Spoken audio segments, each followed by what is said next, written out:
in which our happy couples learn that life is not easy, whether as newlyweds or as recent divorcees.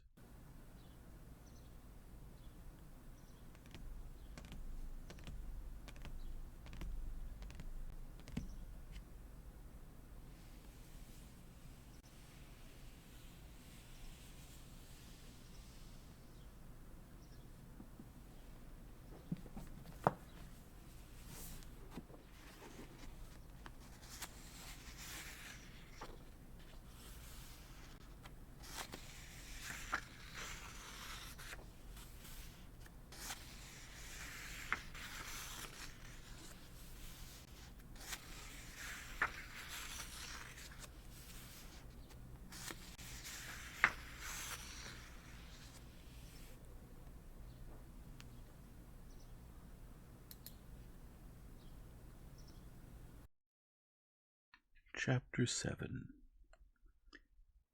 For 3 months, Vronsky and Anna had been traveling together in Europe.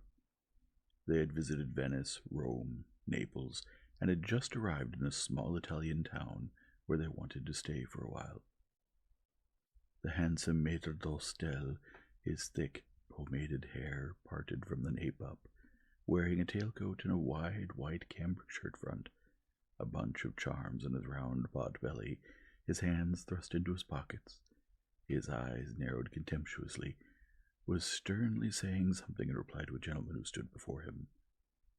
Hearing footsteps coming up the stairs from the other side of the entrance, the maître d'hôtel turned and, seeing the Russian count who occupied their best rooms, respectfully pulled his hands from his pockets and, inclining, explained the messenger had come and that the matter of renting the palazzo had been settled. The manager was ready to sign the agreement. "Ah, I'm very glad," said Vronsky. "And is the lady at home or not?" "Madame went out for a walk, but has now come back," said the maître d'hôtel.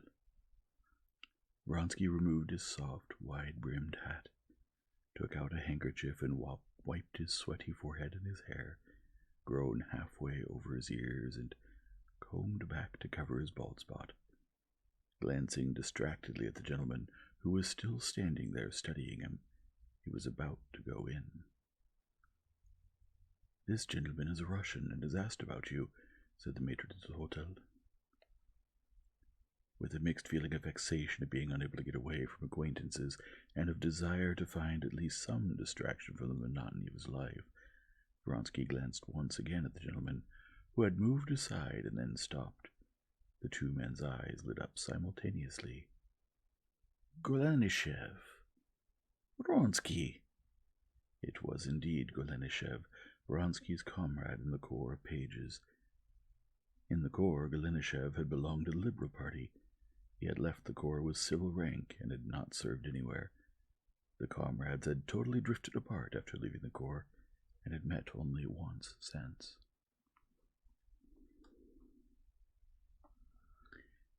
At that meeting, Vronsky had understood that Golenishev had chosen some high-minded liberal activity, and as a result wanted to despise Vronsky's activity and rank.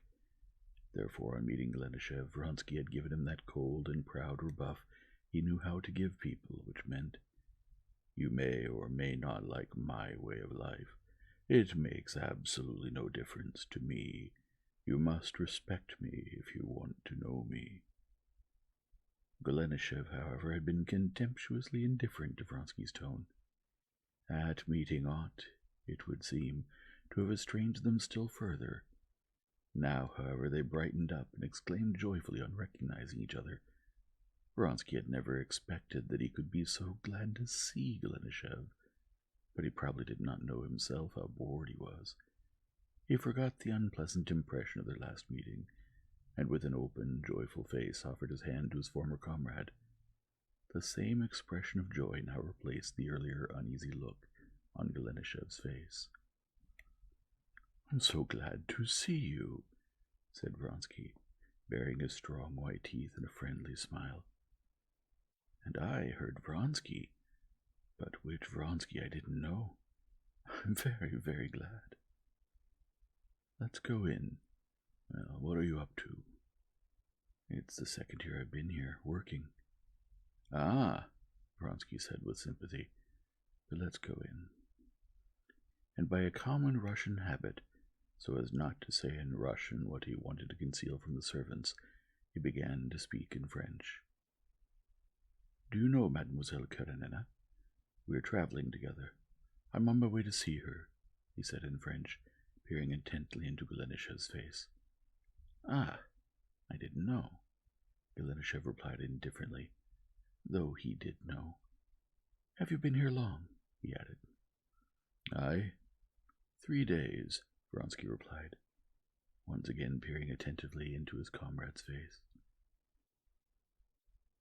Yes, he is a decent man and looks at the matter in the right way, Vronsky said to himself, understanding the meaning of Golenishev's look and the change of subject. I can have him meet Anna. He looks at it in the right way.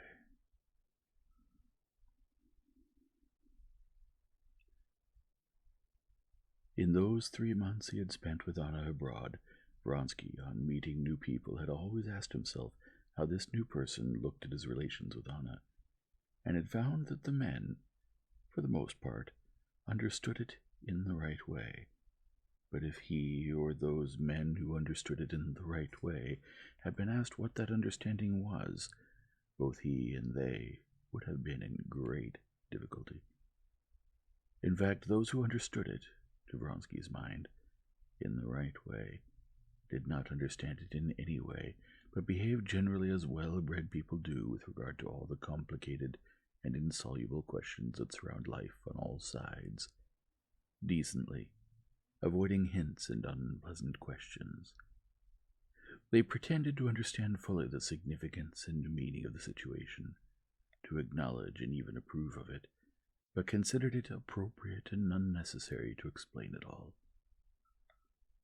Vronsky realized at once that Golenishev was one of those people, and was therefore doubly glad to see him. Indeed, Golenishev behaved himself with Anna, when brought to her, just as Vronsky would have wished. He avoided, obviously without the least effort, any conversation that might have led to awkwardness.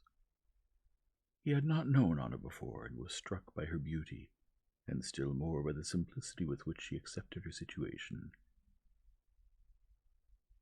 She blushed when Vronsky brought him in, and this childlike color that came over her open and beautiful face he liked very much, but he especially liked that she at once, as if on purpose, called Vronsky simply Alexei, so that there could be no misunderstandings in the presence of a stranger, and said that they were moving together to a newly rented house, known locally as a palazzo. Golenishev liked this direct and simple attitude to her position, observing Anna's good-naturedly cheerful, energetic manner, and knowing both Alexei Alexandrovitch and Vronsky, Golenishev felt that he fully understood her. It seemed to him that he understood what she was quite unable to, namely, how it was that she, having caused the unhappiness of her husband, having abandoned him and their son, and having lost her own good name, could still feel energetically cheerful and happy. It's in the guidebook, Golenishev said of the palazzo Vronsky had mentioned. There's a splendid Tintoretto there, from his last period. You know what? The weather's splendid. Let's go there and have another look, said Vronsky, turning to Anna. I'd be very glad to. I'll go and put my hat on. You say it's hot? She said, stopping at the door and looking questioningly at Vronsky. And again the bright color came over her face. Vronsky saw from her look that she did not know what relations he wanted to have with Golenishev, and that she was afraid she might not be behaving as he would have wanted her to. He gave her a long, tender look. No, not very, he said, and it seemed to her that she understood everything, above all that he was pleased with her, and smiling at him, she went out with her quick step. The friends looked at each other, and there was perplexity in both their faces, as if Golenishev, who obviously admired her, would have liked to say something about her, but could not think what, while Vronsky wished and feared the same thing. "So that's how it is," Vronsky began, in order to begin some sort of conversation. "So you settled here. So you're still doing the same thing?" He went on, recalling that he had been told Golenishev was writing something. "Yes, I'm writing the second part of The Two Origins," said Golenishev, flushing with pleasure at the question.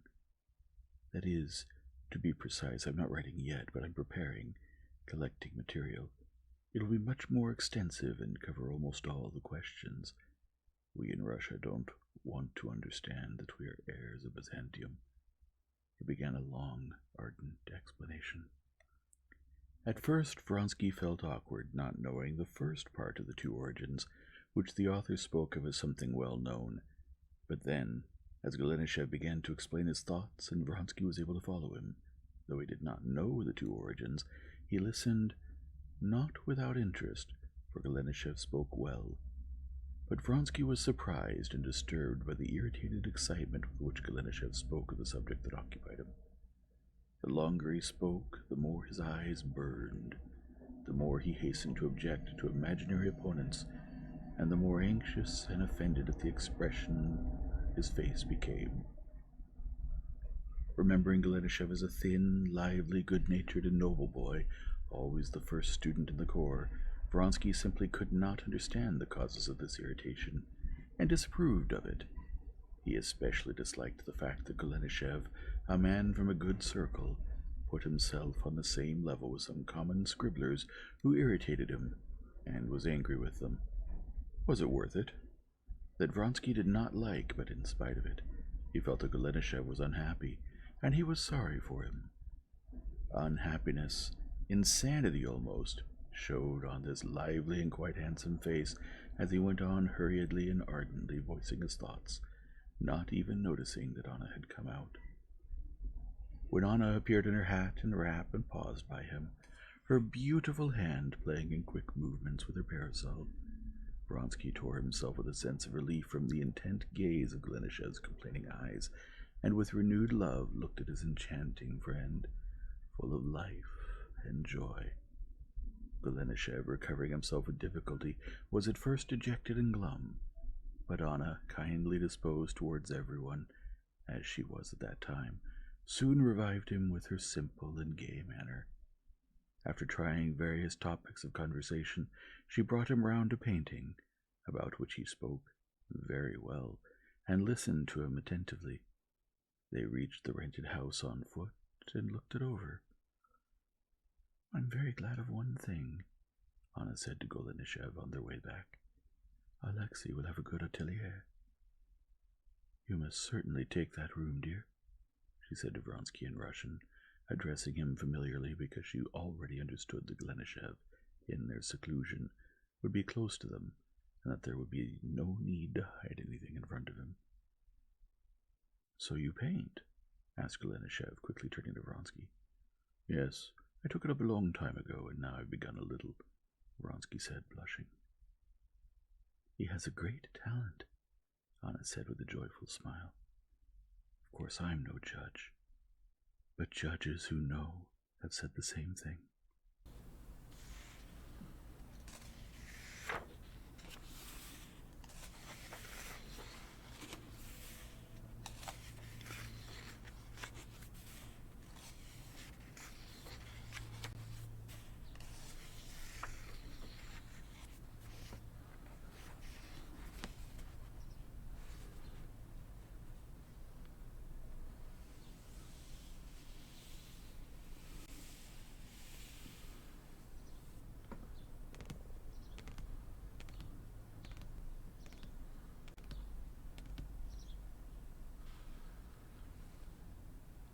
If you enjoy this format, please leave a like and subscribe and return tomorrow for the next chapter.